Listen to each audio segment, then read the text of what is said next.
शंकराचार्य का हम Advaita Vedanta we looked into theory of error, और हमने 3 लेवल्स ऑफ रियलिटी को समझने की कोशिश की। ये जब हम आगे बढ़ते जाएंगे, क्योंकि ये जो 3 लेवल्स ऑफ रियलिटी है, ये एक तरीके का बेस बनेगा बाकी बातों का। So it will get repeated, and what we tried to understand yesterday and day before, that might get more and more clear. If it doesn't get clear, don't feel alone. There are many who have read it many times and haven't understood it, and that's perfectly fine. Not understanding it is like fine. If you understand it in one go, that's not fine. So don't worry at all. I don't understand it, I'll be frank. I really don't understand it. I have a few glimpses because this is 4th or 5th time I'm reading it. तो थोड़ा सा glimpse मुझे आने लगा है हल्का सा, but I would say कि it's like scratching the surface. मुझे अच्छे से नहीं समझ आता है, but broader contours अब समझ आने लग गए हैं, थोड़ा थोड़ा scratching the surface. तो इसीलिए why I'm telling you this, because the thing will get repeated and you will understand it more than you would have understood it already. तो यहाँ पे अब खुदा का तसव्वुर आता है। आप ये खुद भी समझ गए होंगे कि इनका खुदा का तसव्वुर क्या है, वो बार बार रिपीट हुआ, लेकिन इन सम अदर सेंस रिपीट हुआ। आज वो क्लियरली सिर्फ और सिर्फ खुदा के तसव्वुर पे बात होगी। शंकर के हिसाब से खुदा को हम 2 डिफरेंट पॉइंट ऑफ व्यू से परसीव कर सकते हैं। ये बात हम कर चुके हैं।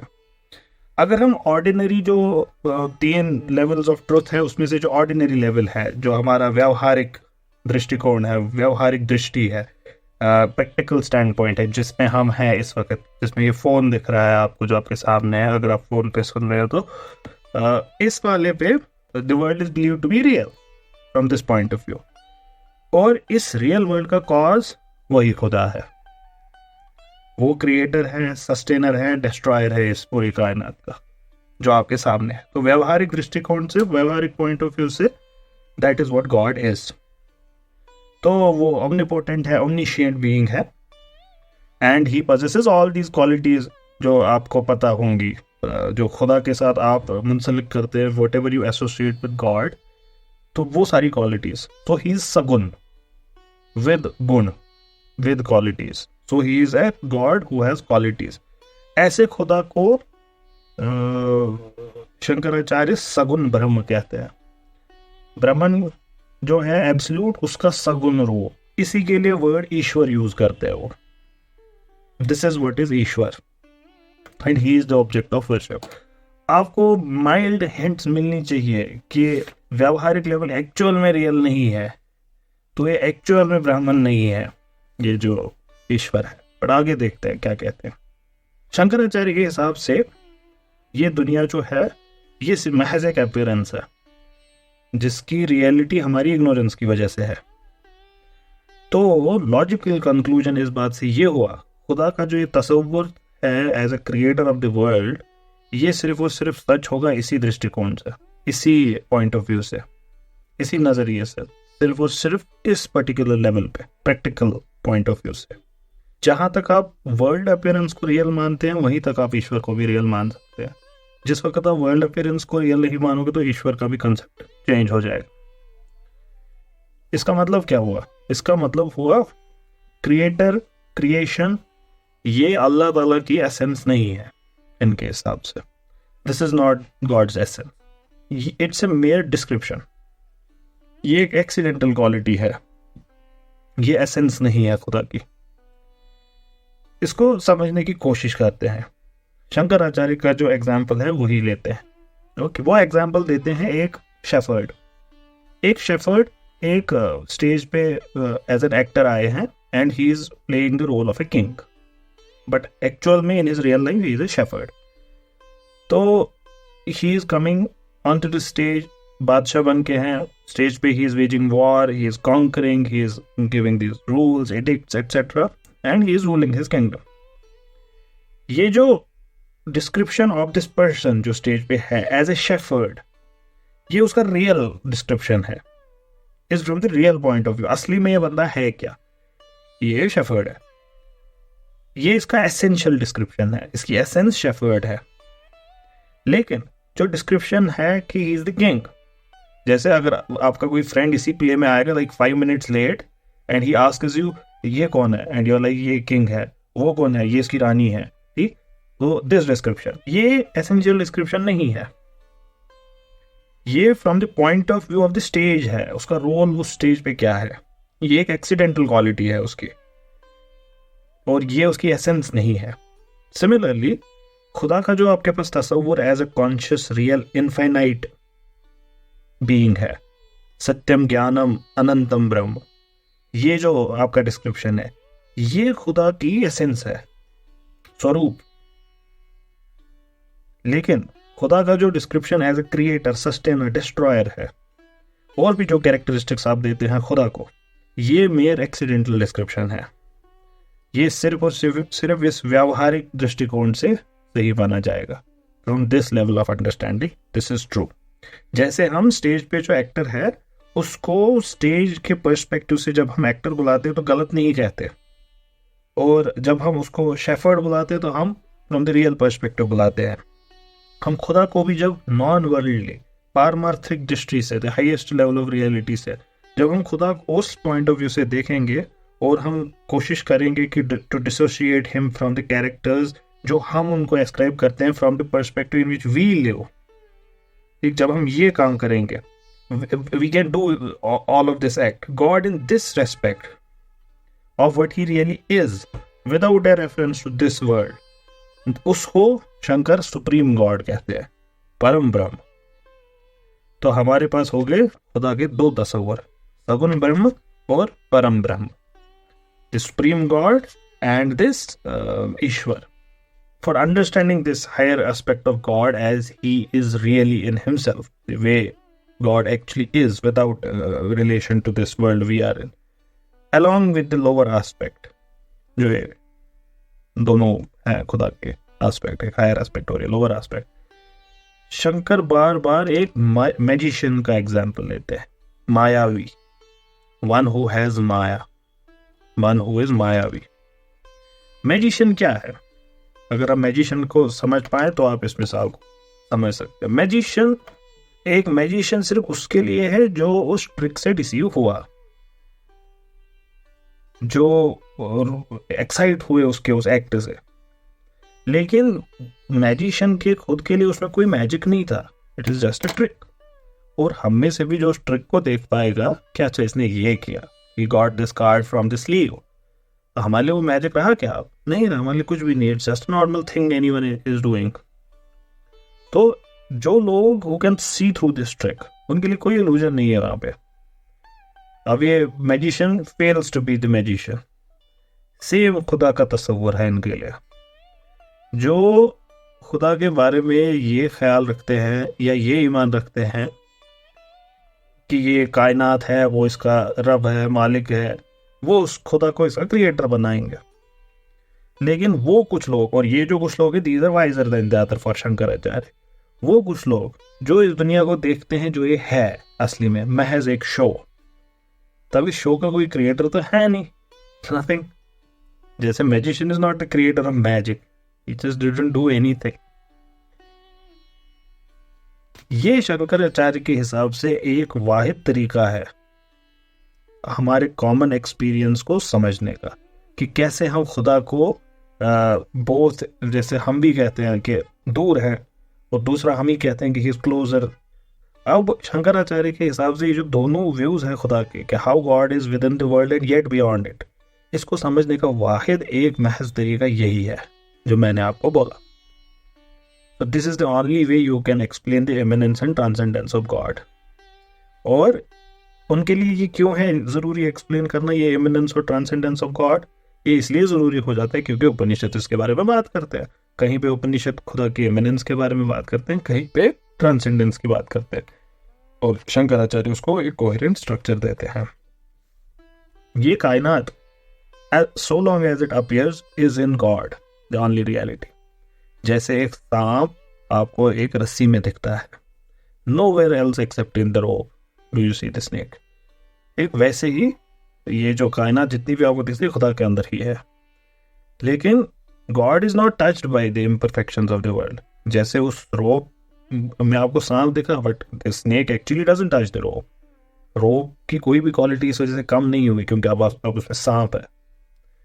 उसमें अब सांप वाली रिजिडिटी अलग नहीं आएगी, उसमें रोप वाली ही रहेगी. तो God is also not touched by all these illusory characters. Same जैसे वो शेफर्ड किंग नहीं बना, ना ही किंग की कोई अदा आएगी उसमें. रामानुजाचार्य डिसएग्रीज. हम रामानुजाचार्य को डिटेल में पढ़ेंगे इंशाल्लाह. ये डिसएग्रीज. उनके लिए ये मुश्किल है in reconciling the immanence of God and transcendence, ये रहती है. वो इसको एक्सप्लेन करने की कोशिश करते हैं in a different way altogether. तो he tried to explain in a different way कि कैसे खुदा इसी दुनिया में हो सकते हैं yet remain unaffected by it. और ये जो डिफिकल्टी है इसको सॉल्व करने की, ऐसा ना समझे कि ये शंकराचार्य ने खुद के लिए खुद बनाई है, रामानुजाचार्य. ये हर जगह है, ये हर जगह है. फिलॉसफी ऑफ रिलीजन इंशाल्लाह जब हम पढ़ेंगे तो उसमें ये डिस्कस होगा कि how it is like theme explored everywhere. एक और एसोसिएटेड कंसेप्ट है खुदा का तस्वुर as an object of worship. तो इसके लिए आप खुद समझ सकते हैं, अगर खुदा एक ऑब्जेक्ट ऑफ वर्शिप है तब आपको नेसेसरली एक डिस्टिंक्शन ड्रॉ करनी पड़ेगी दो शख्सियतों के बीच. एक वो जो इबादत कर रहा है और दूसरा जिसकी इबादत कर रहा है. तो God the worshipped and the one who is worshipping self. अब ये जो तस्वुर ही है ये लिमिटेड सेल्फ का, मैं आई एम वर्शिपिंग गॉड, ये तो ऑलरेडी बेस्ड ऑन इग्नोरेंस है शंकराचार्य के लिए. ये तो है ही व्यवहारिक सत्य, असली पारमार्थिक सत्य तो है ही नहीं. So the reality of limited self like that of any other worldly object is based on ignorance. On the ignorance, क्या कौन सी ignorance? The failure to realize that God is the only reality. इसके अलावा खुदा की इबादत इसलिए करना because God is thought of as the creator and controller of the world. ये भी is actually based on this ignorance. तो इसका मतलब क्या हुआ, इबादत और खुदा की इबादत ये भी लोअर स्टैंड पॉइंट से ही हो सकता है, व्यवहारिक लेवल पे ही हो सकता है. जिस लेवल पे आपको एक कायनात सही लगती है, रियल लगती है, और खुदा भी लगता है कि इस कायनात का मालिक है, बनाने वाला है. ये सगुन ब्रह्म ही है बस जिसकी इबादत हो सकती है, which can be the object of ब्रह्म. इसके अलावा पारमार्थिक दृष्टि पे जब जाएंगे, द ब्रह्मांड ऑफ हायर और ट्रांसेंडेंटल पॉइंट ऑफ व्यू, उसको हम क्वालिटीज तो दे ही नहीं सकते. We can not describe him, ये हम डिटेल में डिस्कस कर चुके हैं, by qualities which relate to the world, ये हम कर ही नहीं सकते. तो इस लेवल पे Brahman is devoid of all distinctions, both external और इंटरनल. कोई डिस्टिंक्शंस नहीं हम क्रिएट कर सकते. यहां पे भी शंकराचार्य रामानुजाचार्य से अलग बात कर रहे हैं. शंकराचार्य से disagrees with Ramanujacharya on this point. Ramanujacharya का इस बारे में क्या ख्याल है? He believes God is possessed of at least some internal distinction. उनके लिए है थोड़ा बहुत distinction खुदा के अंदर. Because within him there are really distinct conscious and unconscious realities. Shankar के लिए ये नहीं है ऐसा. शंकर के लिए एब्सोल्यूट ट्रांसेंडेंटल एस्पेक्ट से, पारमार्थिक दृष्टि से, Brahman cannot be described at all. It is indeterminate, it is characterless, it is nirguna. तो in fact the description of Brahman as infinite real consciousness, ये ज्यादा एक्यूरेट है than creator and all of these titles, yet it cannot convey the idea of Brahman. ये indirect तरीका है mind को सिर्फ direct करने का ब्रह्मन की ओर. एवरी क्वालिटी जो आप प्रेडिकेट करते हैं किसी भी ऑब्जेक्ट को, दिस इज एन एप्पल, तो दिस पे आपने एप्पल का प्रेडिकेशन किया, it is actually A limitation imposed on that object.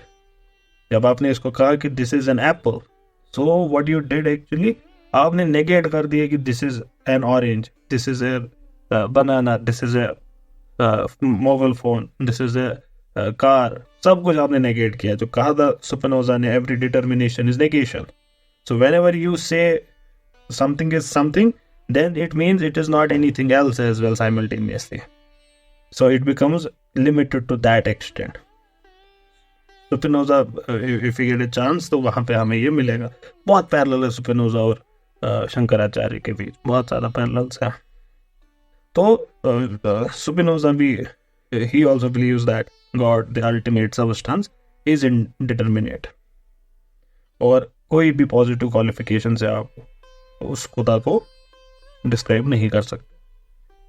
उपनिषद भी अपेरेंटली इस प्रिंसिपल को रिकॉग्नाइज करते हैं और वो भी डिनाई करते हैं कि you can predicate God, and दस खुदा की वर्शिपेबिलिटी को भी डिनाई कर देते हैं.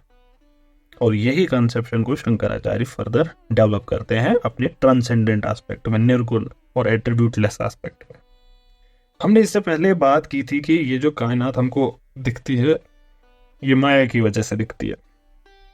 तो खुदा का तस्वुर as the creator of the world, इसको भी तब डिस्क्राइब हम कर सकते हैं as the wielder of Maya, the one who possesses Maya, one who works through माया.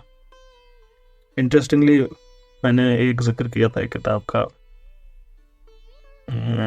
मजमुल बहरैन दाराशिको का. तो उनके लिए ये वेदांत और इस्लाम सेम है. तो उस माया को एक्सप्लेन करते हैं the love of God. Love of God मतलब नहीं हमारे अंदर God, the love God possesses, खुदा का प्यार. तो God creates this world out of love, so here God creates the world out of maya. Very interesting, have a read of that book. बहुत बड़ी किताब नहीं है. तो हम जैसे नादान लोग जिनको भी कम इल्मी होती है, हम इस दुनिया को रियल समझते हैं और इस वजह से खुदा को भी हम एक क्वालिफिकेशन लगा देते हैं माया की, that is he is possessed of the power of creating the world. Maya विशिष्ट है वो. लेकिन एसेंशियली खुदा का कोई कैरेक्टर नहीं है क्रिएटिविटी का. ये एक एक्सीडेंटल प्रेडिकेट है जो इलूजरी लेवल पे हमको एस्क्राइब करना पड़ता है खुदा को. God is only apparently associated with creativity. God is immanent, सगुण, and God is transcendent reality. ये दो खुदा नहीं है, ये भी समझिए. जैसे वो जो बंदा स्टेज पे था वो दो बंदे नहीं थे कि एक किंग था और दूसरा शेफर्ड था. जैसे वो भी एक ही था, ऐसे ही ये भी एक ही है. पहला सिर्फ अपैरेंट एस्पेक्ट है और दूसरा रियल एस्पेक्ट है. पहला रिलेटिव है to the world, second is absolute irrelative. ये डिस्टिंक्शन इन ऑथर के हिसाब से ये ऐसा डिस्टिंक्शन नहीं है कि जिसपे किसी को कोई आपत्ति होनी चाहिए, एनीवन शुड रेबल.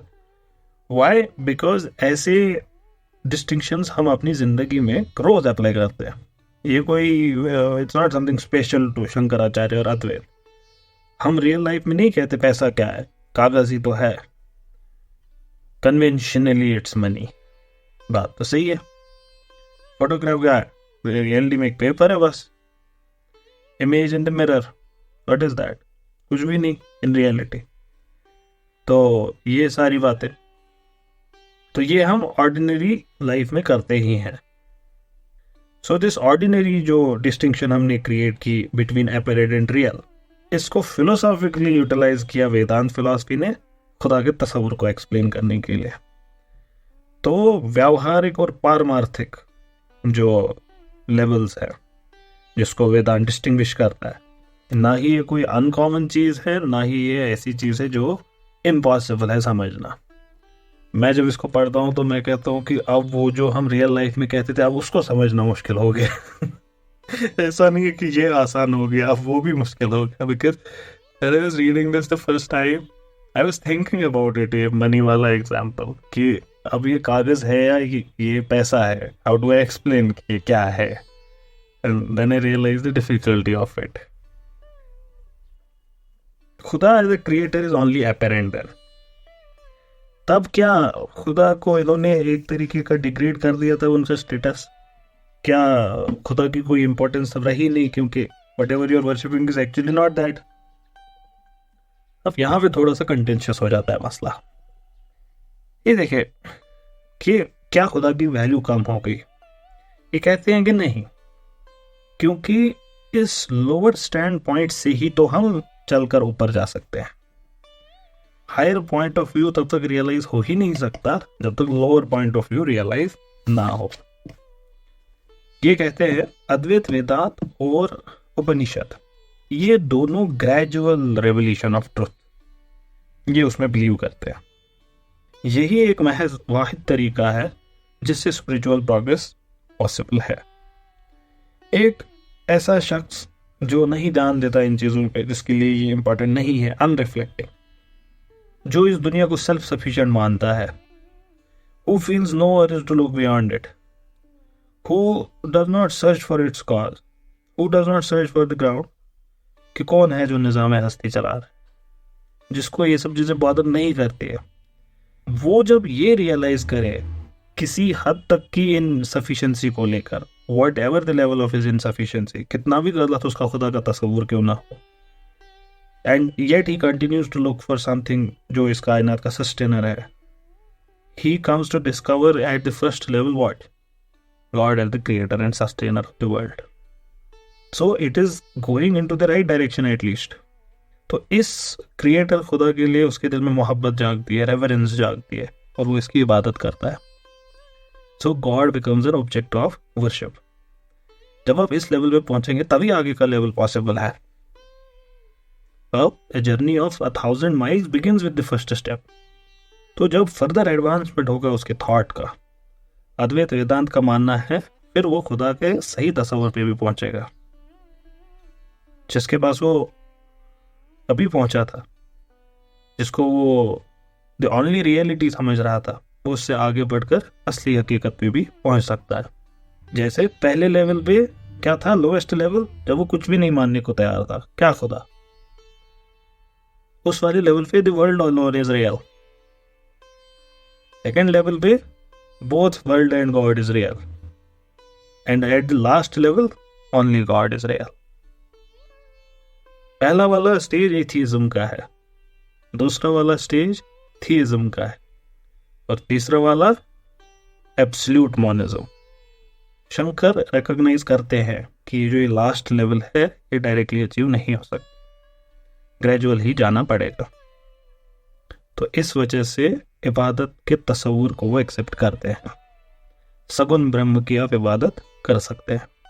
इससे क्या होगा, शंकराचार्य कहते हैं इससे आपका कल्ब प्यूरिफाई होता है, your heart gets purified, and this purified heart is getting ready for realising the higher truth. और इसके बिना ऐसे without that clean heart you can not even see the higher realities, नहीं देख सकते। शंकराचार्य इस हद तक आगे बढ़ जाते हैं, वो मल्टीपल डीटीज उसको भी एक्सेप्ट करने को तैयार हो जाते हैं। क्यों? क्योंकि अब आप देखें ना, उनके लिए वो प्रोग्रेस हुआ। तो you might start with no God, then millions of separate gods, तो उनके लिए ये है। तो ये मिनी डीटीज क्या है उनके लिए, it redeems the spiritually backward at least from utter atheism, and it becomes your stage for realizing the next bigger truth.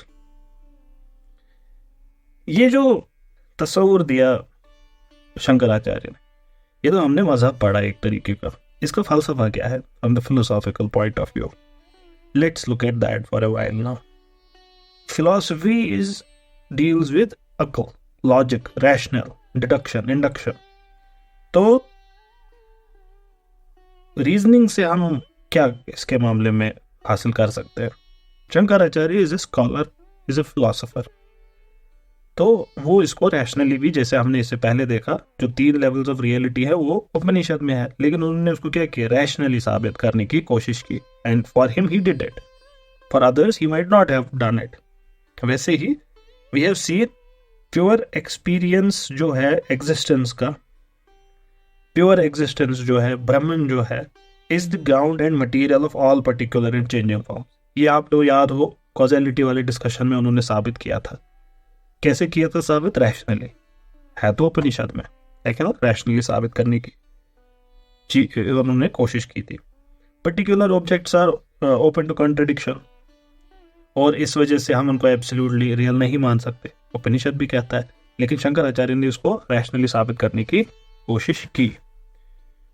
तो ये हम पूरा डिस्कस कर चुके हैं। अब जो खुदा के का जो ये तस्वुर है, ये भी उपनिषद कहता है, लेकिन रैशनली इसको साबित करना हमारे लिए बहुत जरूरी है फिलोसॉफिकली। तो शंकराचार्य इसको करने की कोशिश करेंगे।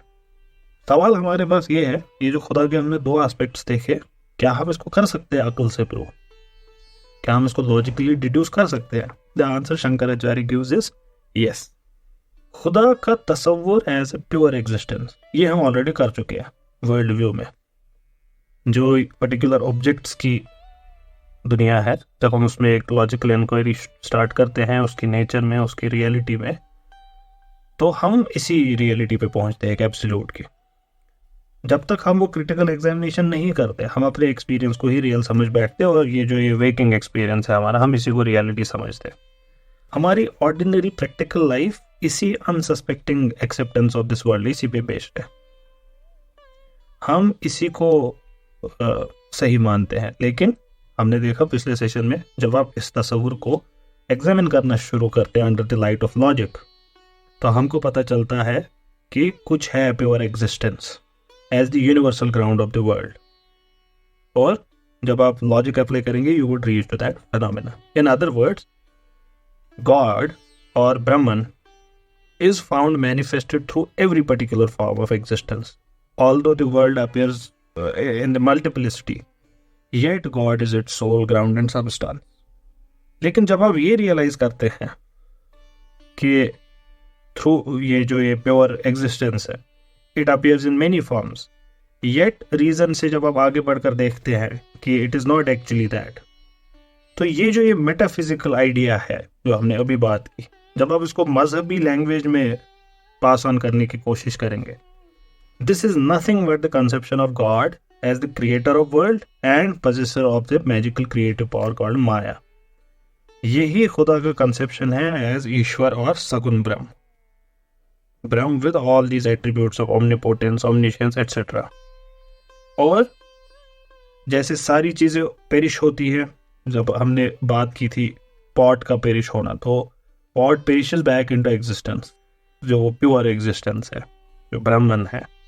सो all objects perish only to merge in existence of some other form. So objects we can conceive them as being withdrawn from their current shape and going back into some other kind of existence. Similarly, God को भी हम describe कर सकते हैं as the destroyer, or that into which objects lose their particular form.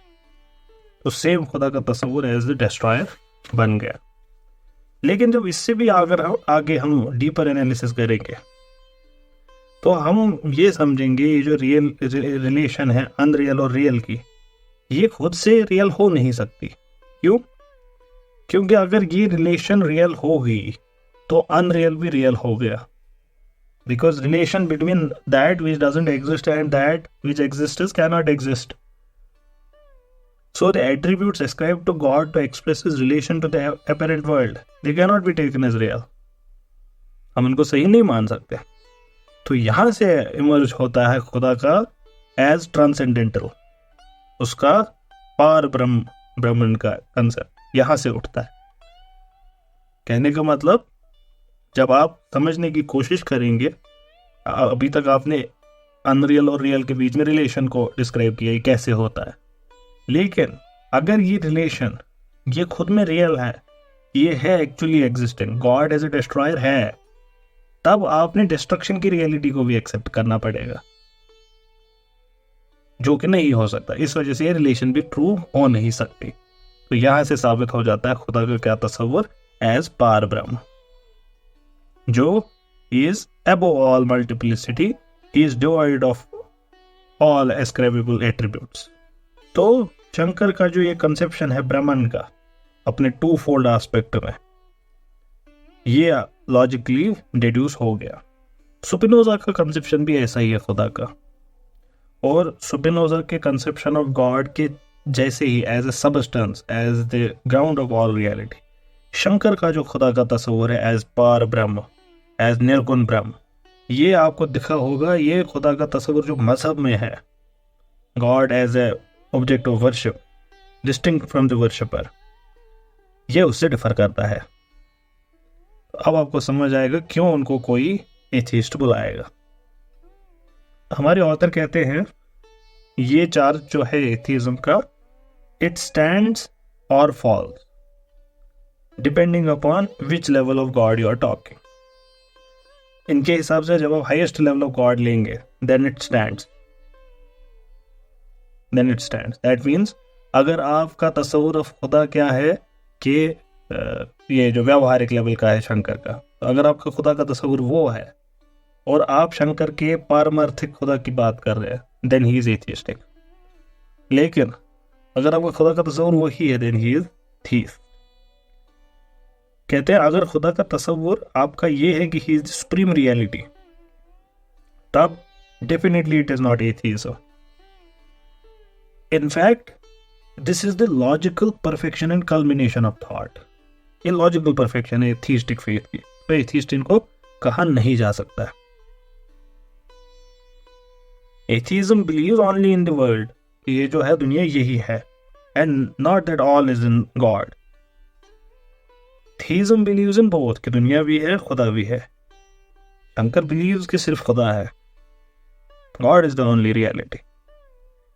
तो खुदा को deny कहाँ किया, सिर्फ खुदा को होल्ड किया, तो इसको कहेंगे is intoxicated by God. Spinoza को यही कहा जाता था, गॉड इंटॉक्सिकेटेड फिलोसोफर। कहते हैं ये जो शंकराचार्य का है कि सिर्फ खुदा है, ये तो हाईएस्ट एक्सटेंशन है ऑर्डिनरी इमोशन का। एक खुदा है तो उसको और जब हाईएस्ट लेवल पे आप पहुंचाएंगे तो खुदा ही बस एक है। This points out to that stage जहां इश्क इस हद तक पहुंच जाता है खुदा का कि खुदा के अलावा कुछ दिखता ही नहीं है, ना अपना आप दिखता है, सिर्फ और सिर्फ वही दिखता है जो है। कहते हैं इसको हम एथिज्म ना कहकर बेहतर है सुपर थीज्म बोले। ये थीज्म से भी एक कदम आगे। हमने देखा कनेक्शन जो है with respect to this creation, हमने देखा कि अद्वैत वेदांत एक ग्रेजुअल एवोल्यूशन ऑफ वर्ल्ड की बात करते हैं। कहां से? ब्रह्मन से, थ्रू व्हाट? थ्रू माया। एक apparent change from the subtle to the gross. 3 stages usually, इस एवोल्यूशन में 3 स्टेजेस की यूजुअली बात होती है। इसमें the analogy of a plant is used. कैसे एक सीड से हम आगे पहुंचकर एक पेड़ पर पहुंचते हैं, एक प्लांट पे पहुंचते हैं। इसमें क्या क्या होता है स्टेजेस? एक पहला, अगर आपको याद हो, शंकराचार्य के हिसाब से सीड में प्लांट ऑलरेडी है। You remember that whether the effect is already there in the cause, वहीं से सारी बहस शुरू हुई थी। Seed is an undifferentiated plant, जैसे Brahman is an undifferentiated word, he is the word, वैसे ही पहला स्टेज है अनडिफरेंशिएटेड सीड का। अब ये सिर्फ और सिर्फ महज एक सीड है, ये कॉजल स्टेज है। फिर ये हल्का सटली डिफरेंशिएट हो जाता है विद इन इनसाइड, बाहर से कोई डिफरेंशिएशन नहीं दिखता। ये हो गया जर्मिनेशन वाला स्टेज, जब ये सीड जर्मिनेट हो रहा है। और finally fully differentiated into a plant, ये 3 स्टेज।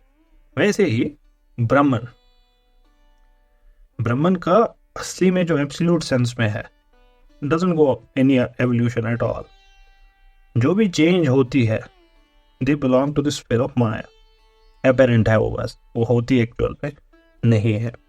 ये जो ये माया है, ये जो क्रिएटिव पावर है, जो पहले अनमैनिफेस्टेड होती है, देन इट गेट्स डिफरेंशिएटेड धीरे धीरे into subtle objects and then into gross ones, जैसे सीड में हुआ। So Brahman, when you conceive it as the possessor of the undifferentiated Maya, इसी को ईश्वर कहते हैं। और ये ओमनिशेंट है और ओमनिपोटेंट है। ये है खुदा का तस्वुर before creation, before any actual creation, but possessed with the power of creation। फिर क्या होता है जब ये सटली डिफरेंशिएटेड माया प्रेजेंट होती है, इस वाले को कहते हैं हिरण्यगर्भ। इस एस्पेक्ट में खुदा क्या है? It is the sum total of all subtle objects. अभी ग्रॉस ऑब्जेक्ट्स में ही हैज नॉट ट्रांसफॉर्म्ड। फिर जब ये ग्रॉस और परसेप्टेबल ऑब्जेक्ट्स में ट्रांसफॉर्म होता है, इसको कहते हैं वैश्वनार। वैश्वनार या Virat. So this aspect of God is the totality of all gross objects. जितना भी manifested world है, including you, me, every individual, ये है वैश्वानर. इसको आप एक और तरीके से समझने की कोशिश कर सकते हैं. एक इंडिविजुअल के, आपके, मेरे 3 स्टेजेस होते हैं. वैसे ही खुदा के 3 स्टेजेस हैं. जैसे एक डीप स्लीप वाला स्टेज है, एक ड्रीम वाला स्टेज है और एक जागने वाला स्टेज है. डीप स्लीप में कोई सपना नहीं होता, so it's sleep, dreamless stage. Then there is a sleeping stage where you dream, and then there is the wakefulness stage. Ishwar वो खुदा है who is in deep slumber.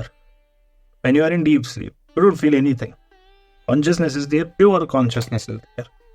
How do you know pure consciousness is there? Because when you wake up, you know that you had been sleeping. So it should be remembered that whereas ordinarily Ishwar implies the entire immanent aspect of God, that is Brahman associated with Maya in all stage. यहाँ पे लेकिन जो हमने ईश्वर का concept use किया, ये लेकिन इस लिमिटेड सेंस में यूज किया. ये जो 3 स्टेजेस हैं, ऑर्डिनरीली हम इनको सक्सेसिव स्टेजेस कह सकते हैं कि एक के बाद एक. येट इट इज पॉसिबल कि आप इनको साइमल्टेनियसली भी परसीव कर सकते हैं. एग्जिस्ट करना, इनका तीनों एक साथ भी परसीव कर सकते हैं. जैसे pure consciousness never ceases even when it seems to be evolving. तो वैसे ही खुदा का ये तीनों चीजें एक साथ हम मान सकते हैं. 2 प्रॉब्लम्स हैं जो इंसान के सामने है when it comes to the world. एक है कि इस दुनिया की हकीकत क्या है. What is the ultimate ground? What is the substance? What is that reality which we have to logically presuppose? एक ये सवाल है हमारे सामने. दूसरा है क्यों, कैसे ये दुनिया बनी, कहाँ से आई. ये पहला सवाल है. ये है फलसफे का सवाल. यही सवाल है जिसका जवाब शंकराचार्य दे रहे हैं, या स्पिनोजा दे रहे हैं, या ब्रैडली देने की कोशिश करते हैं. और जितने दुनिया के ग्रेट फिलोसफर्स हैं वो इसी सवाल का जवाब देने की कोशिश करते हैं. They start from the world as we experience it, फिर उसको एनालाइज करते हैं, and then they try to find out कि what is to be logically presupposed to explain what is in front of us. यहाँ पे अक्ल और logic is the chief instrument. ये अक्ल और लॉजिक इस्तेमाल करके हमने देखा how Shankaracharya reaches his ultimate reality. ये दूसरा सवाल है क्यों, कैसे मतलब how exactly all of these happened. ये जवाब देते हैं इसका माइथोलॉजी, जो स्टार्ट करते हैं खुदा के तसव्वुर से और then give us an imaginary account of why and how. यहाँ पे imagination is the chief instrument. तो यहाँ पे logic is not the weapon. ये मैथोलॉजिकल एक्सप्लेनेशन है दुनिया की, ये आपको पूरी दुनिया में मिलेगी हर जगह. ये इल्म के दायरे में आ ही नहीं पाती है ये चीज. Why and how can never be known through philosophy. यहाँ पे फिलॉसफी अपने ब्रॉड सेंस में यूज हुआ है, including science, mathematics, economics, everything. ये इल्म के दायरे में आ ही नहीं पाती है ये चीज. इल्म के दायरे में ही ना आने का मतलब आप समझ जाइए क्या होता है. You just can not know it logically. Logic की बस है ही नहीं ये मेथड. कहने की मतलब की बात ये है कि you have a measuring rod of 1 metre and you want to measure say the weight of something through it. You just cannot. हो ही नहीं सकता. क्या किसी चीज़ का टेम्परेचर आपको चेक करना है and you have a weighing machine, हो ही नहीं सकता. तो इल्म जिसको आप कहते हैं, इल्म का दायरे से ये चीज़ ही बाहर है कि ये हो ही नहीं सकती इल्म से दरियाफ्त. आप इसको कोशिश भी करें, कर ही नहीं सकता इसको सॉल्व. ये एक डिफरेंशियल इक्वेशन आप प्लस माइनस करके नहीं कर सकते सॉल्व. और ये बहुत इंपॉर्टेंट है समझना. मॉडर्न वर्ल्ड में हमारे एथिज्म का प्राइम कॉज यही है, और उसका reason I have explain to you. Because science is taught in our universities and college and schools as if it is answering the why of it, while it is not. क्योंकि आपके सवाल कैसे पूछते, जो आपके क्लास में teacher पढ़ा रहा होता है ग्रेविटी, तो वो आपको बोलता है कि सेब क्यों गिरा, आप कहते हैं ग्रेविटी की वजह से गिरा, so it creates an impression that why has been answered, why has not been answered, phenomena has been given a name, कि सेब जो गिरा था वो क्यों गिरा था, क्योंकि वो गिरा था, ये बोला गया है, और दूसरे वाले गिरने को ग्रेविटी नाम दे दिया गया। So the Apple fail because the Apple fail, this is what is actually being said. तो उस फेनोमेना का हाउ जब एक्सप्लेन होता है तो हमारे क्वेश्चन पेपर्स में, हमारे लेक्चर्स में it is described as why. So that invariably ends up with atheism because we think we have explained the why of it. Similarly, Shankaracharya भी इन कहानियों पे ध्यान नहीं देंगे कि क्या, क्यों, कैसे, नो, वो सिर्फ बताते हैं आपको अक्ल से जो साबित हो सकता है। और हाईएस्ट लेवल पे शंकराचार्य के लिए क्रिएशन की स्टोरीज मायने भी नहीं रखती, क्योंकि ये तो है ही व्यावहारिक सत्य। अगर ये सच होगा भी, अल्टीमेट ट्रुथ तो है ही नहीं, तो मैं क्यों अपना टाइम वेस्ट करूं।